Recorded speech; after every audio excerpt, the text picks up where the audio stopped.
อีต้นได้ไอ้วงอีต้นน้องเพิ่นได้คือว่าเห็นแม่อยู่นี่แวบๆเมื่อกี้นี่แม่เพิ่นกดผักโอ้มีผักลังบาทเนาะนี่เห็นแม่เพิ่นหดผักเมื่อกี้นี่เปียกอยู่แม่กำลังกันยืนน้ำให้กินเด้อกินน้ำให้น้ำเบาเบิ่งเด้อกินเท่าใด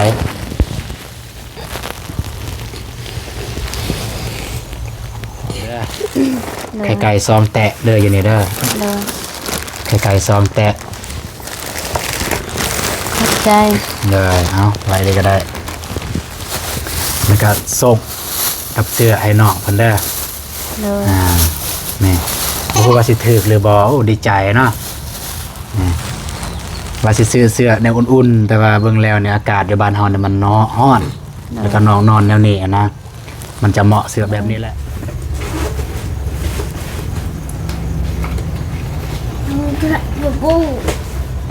น้อยโอเคครับใส่เส้นหนึ่งเลยเด้อโดยโดยน่าก็แล้วล่ะ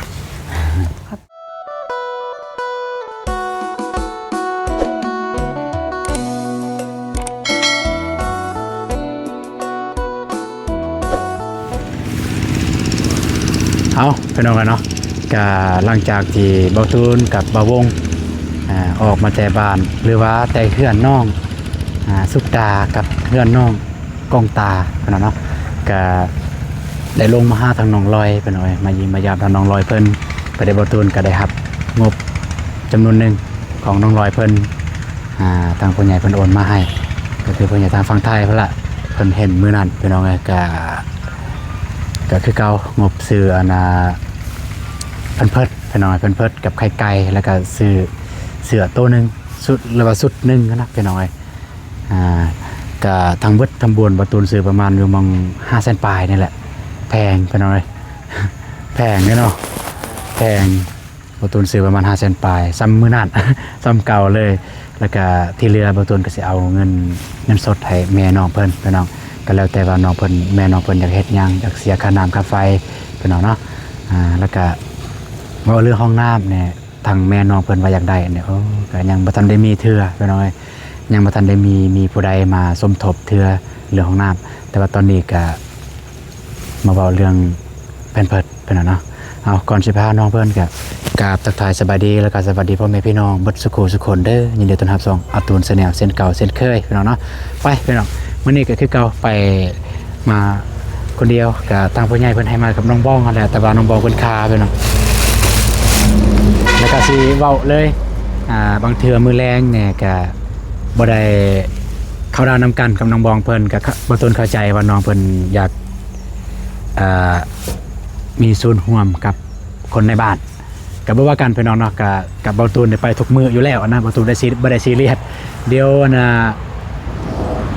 จัดน้ำลังก็ได้จัดย้อนหลังเพราะว่าทางผู้ใหญ่เพิ่นผู้ที่ฝากเงินมาให้เพิ่นเห็นคลิปเบาตูนลงเมื่อเช้านี้แล้วเพิ่นโทรมาเพิ่นเสร็จมาว่าลูกเอ้ยจัดย้อนหลังก็ได้เด้อลูกเพิ่นว่าบ่เป็นหยังพอบ่ได้ซีเรียสเพิ่นว่าจัดย้อนหลังก็ได้เพิ่นว่าเข้าใจลูกเข้าใจน้องบองอยู่เพิ่นว่าน้องบองโดนเทื่อนึงได้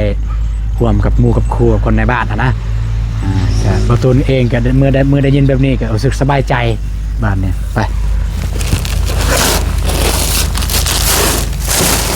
มีไข่ไก่พี่น้องเลยเพิ่นไข่ไก่แล้วก็ลอกแล้วป่ะไอ้โอ้ระบบนี้เนาะบ่แม่นระบบบีบเนาะงุดบ่แม่นเนาะ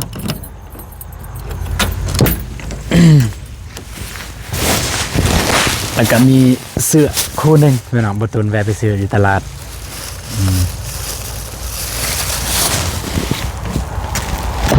ไปเดี๋ยวสิล็อกแบบนี้ป่ะจะถอดเสื้อแต่ป่ะล็อกแล้วเดี๋ยวไปพี่น้องเพื่อนเพิ่นอยู่เทิงพี่น้องเลยทางไอ้วงนี่ยังไม่เคยมาจากเทือเนาะครั้งแรกเลยไอ้วงได้มาประตูนได้มา3เทือแล้วมาหาทางน้องเพิ่นอีต้นได้ไอ้วงอีต้นน้องเพิ่นได้ คือว่าเห็นแม่อยู่นี่แวบๆเมื่อกี้นี่แม่เพิ่นกดผักโอ้มีผักลังบาทเนาะนี่เห็นแม่เพิ่นหดผักเมื่อกี้นี่เปียกอยู่เฮ็ด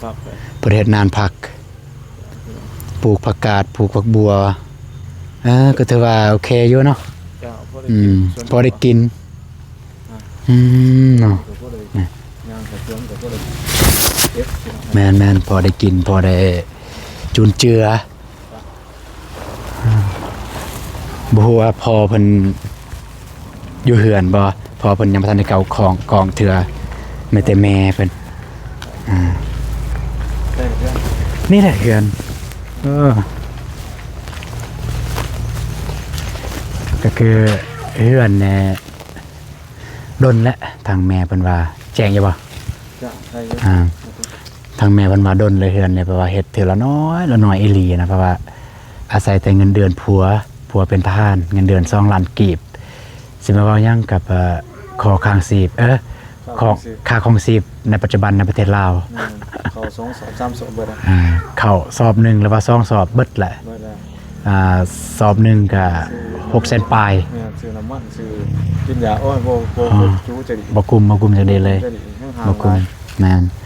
ก็นับถืออยู่นับถือทางพ่อเพิ่นเป็นเกินว่าเป็นผู้นำเนาะเป็นผู้นำกันแม่นเป็นผู้รักษากลุ่มปลอดภัย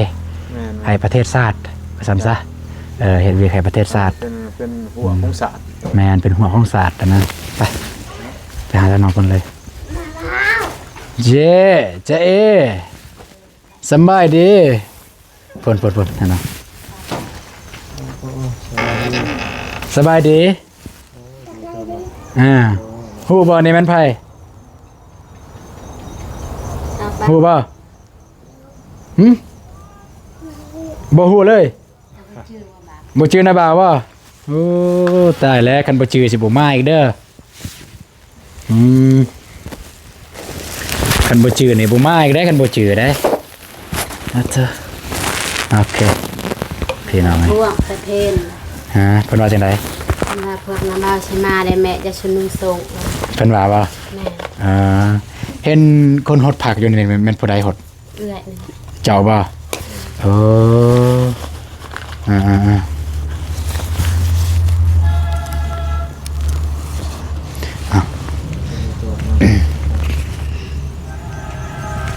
สบายดีเด้อสบายดีสบายดีกองนะ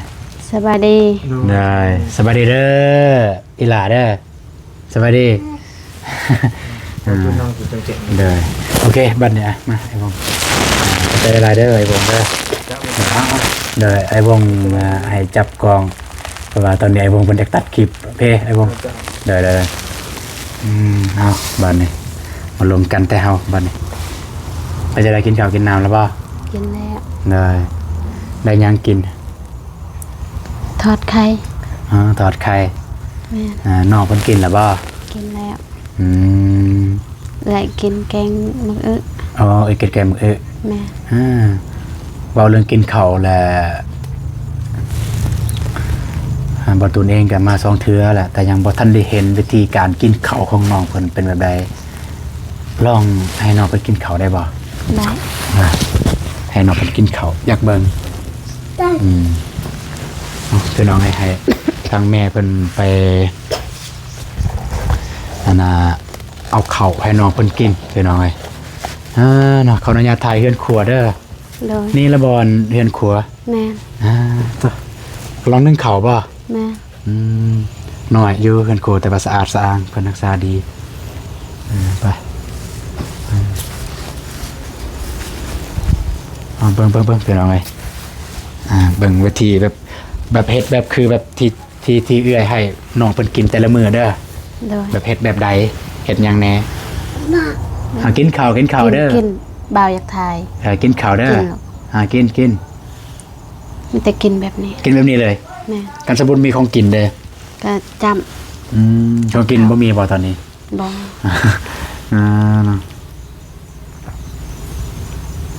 มันสิบ่ค้างคอบ่มีแต่คอยกินแบบนี้นี่พี่น้องเพิ่นกินลำบากกันเลย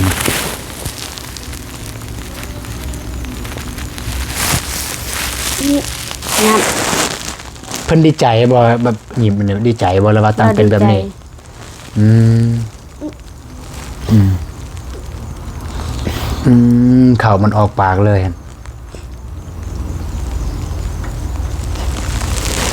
บ่ให้น้ำบ่ยานข้าวมันสิค้างคอ บ่กิน2-3 คำแล้วจึงให้น้ำ น้องเพิ่นก็กินข้าวหลายอยู่บ่ ลาย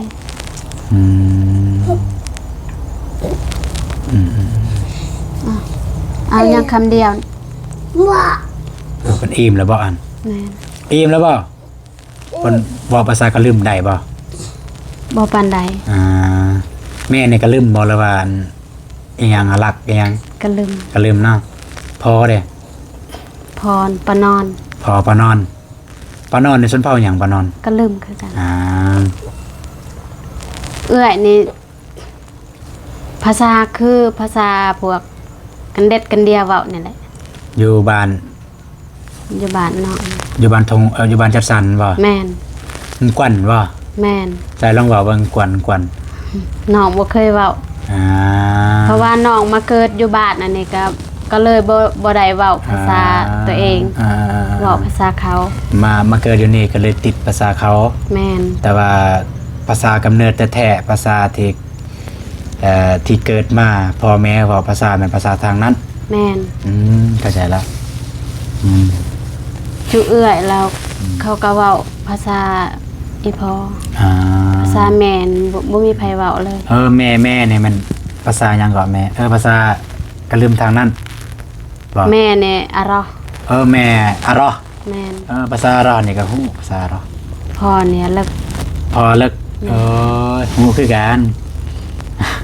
โอ้โหฮู้อยู่บ่เว้าหยังเนี่ยว่าฮู้อยู่บ่ เขาเว้านี่เข้าใจอยู่แต่เอื้อยสิเว้านี่บ่เป็น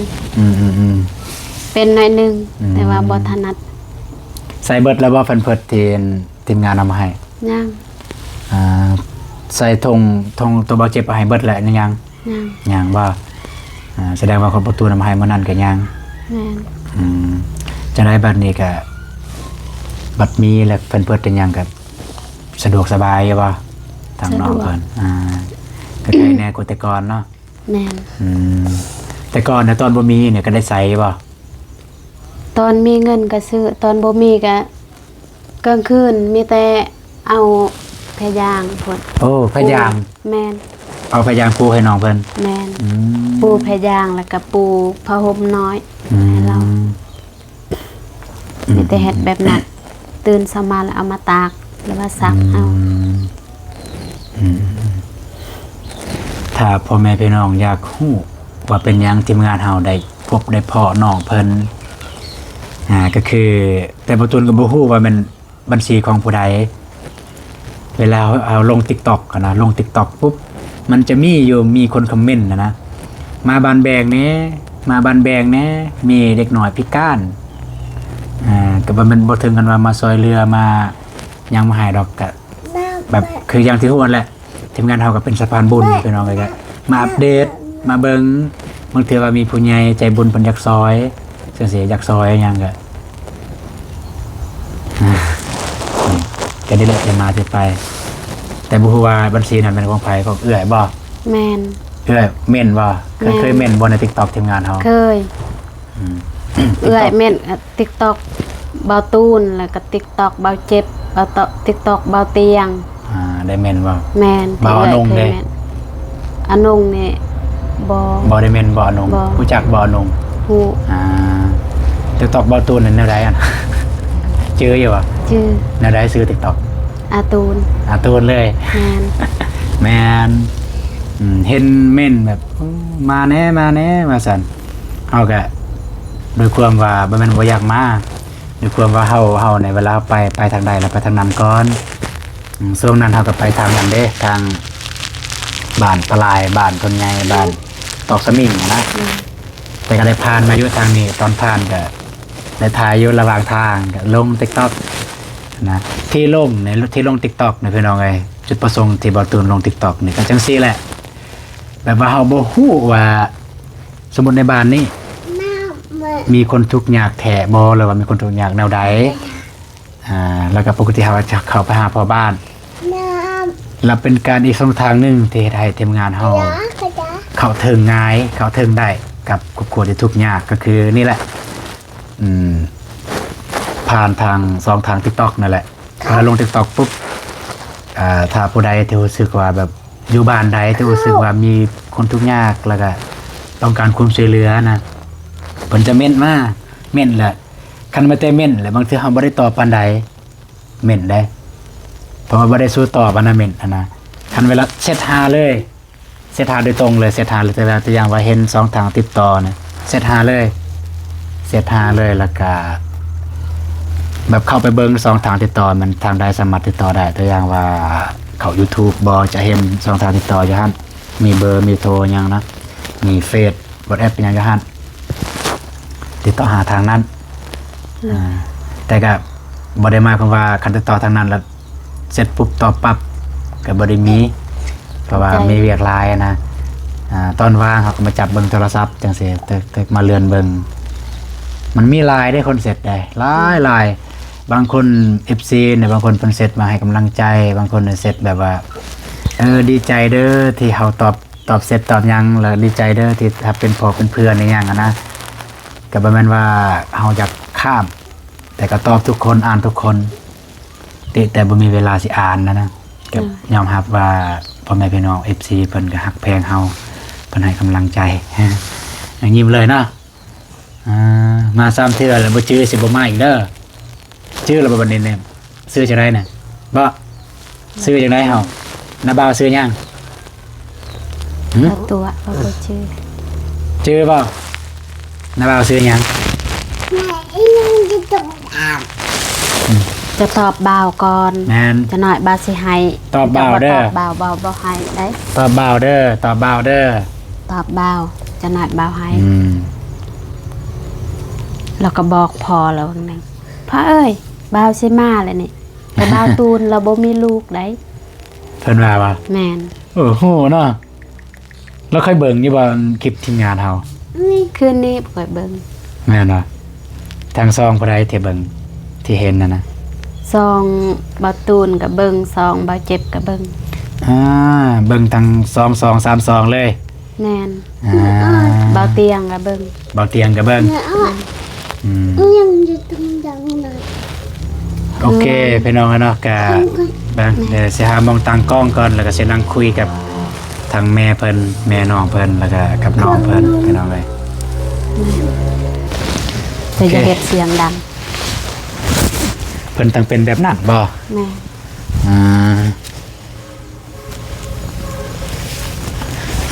มันบ่อยากเห็นปานใดพี่น้องเดี๋ยวสิยับกล้องก่อนจักหน่อยนึงเด้อเห็นปานใดเครื่องไหนนับมานี่เครื่องโอเคประมาณนี้เครื่องไหนดูดิกินน้ำบ่กินน้ำบ่สมมุติว่าจะกินน้ำกินอะไรครับสมมุติว่าจะกินใส่เบิ่งลองได้สิเบิ่งอะไรเพิ่นว่าน้องเพิ่นจะกินน้ำเฮ็ดอะไร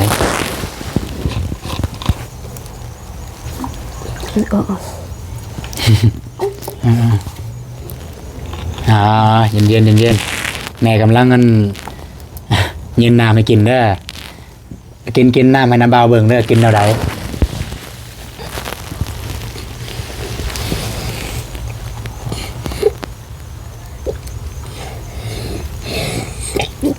ก็ได้อยู่ป่ะ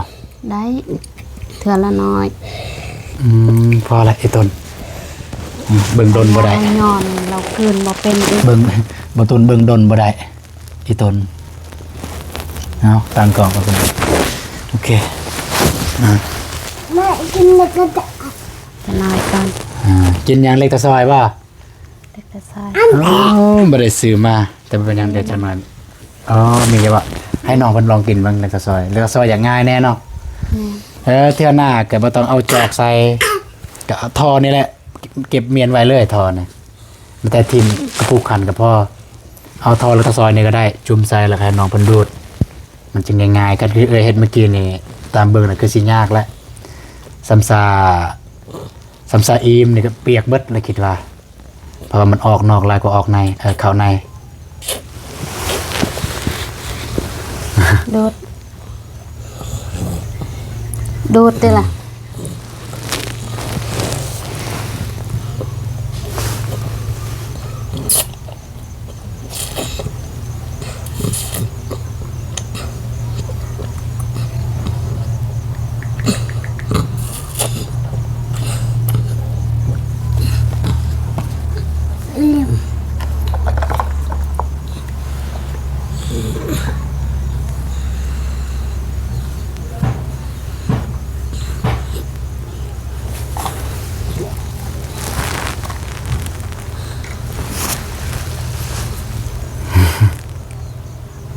มื้อนี้บ่ได้มากับน้องบองชื่อจะบ่น้องบอง จือ ผู้หญิงกันนะที่จริงผู้ใหญ่บ่อยากให้มาแต่ว่าน้องเพิ่นขาเรียกอยู่บ้านก็เลยได้มาผู้เดียวถามว่าเลื่อนได้มันก็เลื่อนได้ แต่ว่าคนที่ต้องการคุมเสียเรือนี่เลื่อนน้ำเฮาบ่ได้ คนที่ต้องการผู้ที่อยากได้อยากใส่แนวจำเป็นโอเคที่มามื้อนี้ก็บ่ได้มีหยังหลายเด้อเอาเสื้อนี้คือเก่ามาให้เท่าไหร่เบิ่งจักอัน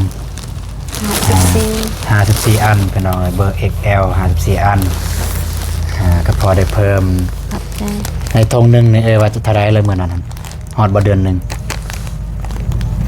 บ่ทันใส่บ่ทันเบิดยังใส่ทงน้อย เบิ่ง54ในมือหนึงใส่จักอันเบิ่งในมือหนึงใส่จักอัน ประหยัดสุดก็ เอาประหยัดสุดเลย2เนาะ แม่น 54หาร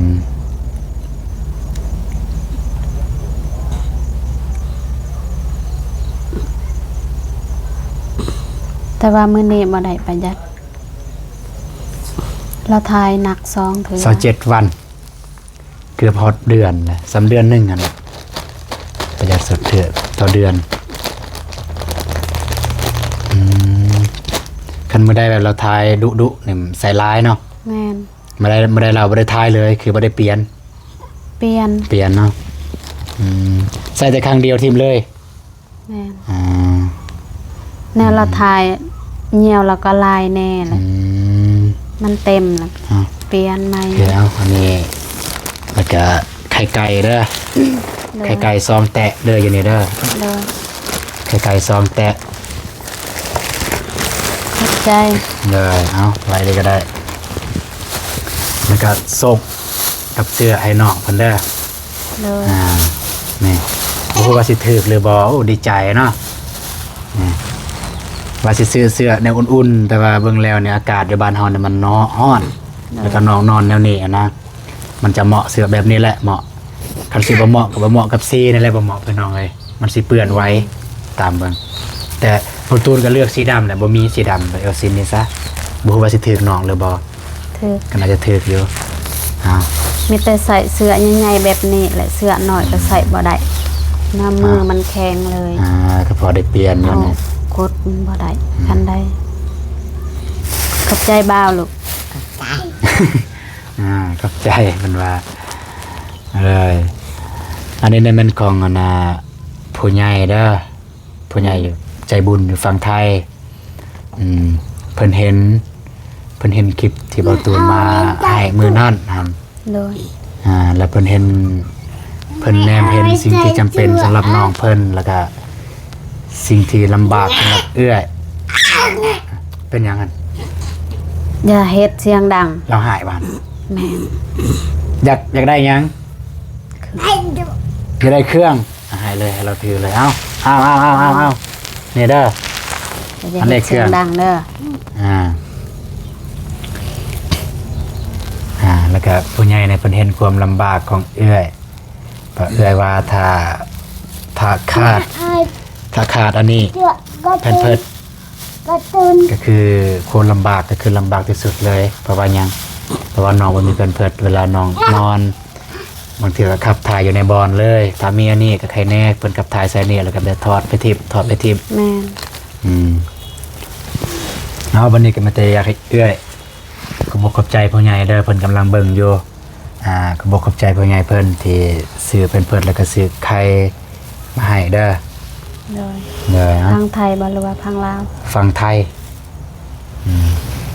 เอื้อยก็ขอขอบอกขอบใจผู้ใหญ่ใจบุญทางไทย ที่ซื้อมาให้แพนเพิดไข่ไก่และก็เครื่องให้นางลอย ขอให้อายุมันควรยืน อยู่ดีมีแหงเด้อสุขภาพแข็งแรงปรารถนาสิ่งใดก็ขอให้ได้สิ่งนั้น สาธุแล้วก็ลืมประตูนซื้อทั้งหมดนี่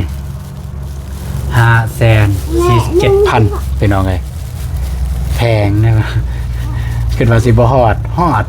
547,000เดี๋ยวสิเบิ่งว่า เครื่องมันแพง เด้อ ได้ไหม เครื่องมันแพงเดี๋ยวสิเบิ่งว่า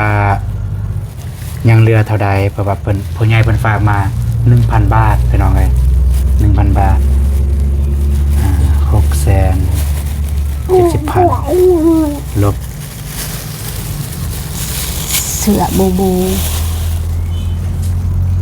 จะกึก อืม 5 อยู่ดี 74ยังเหลืออยู่ 96,000พี่น้องเอ้ยยังเหลืออยู่ 96,000เดี๋ยวประตูนก็สิเอาเงินสดให้แม่น้องเพิ่นก็บางเทื่อว่าแม่น้องเพิ่นอยากจะซื้ออีหยังก็ตามแต่หรือว่าอยากเสียค่าไฟค่าน้ำก็ยังได้อยู่สำนี้คิดว่าซื้อเพิ่มนัว ๆเลย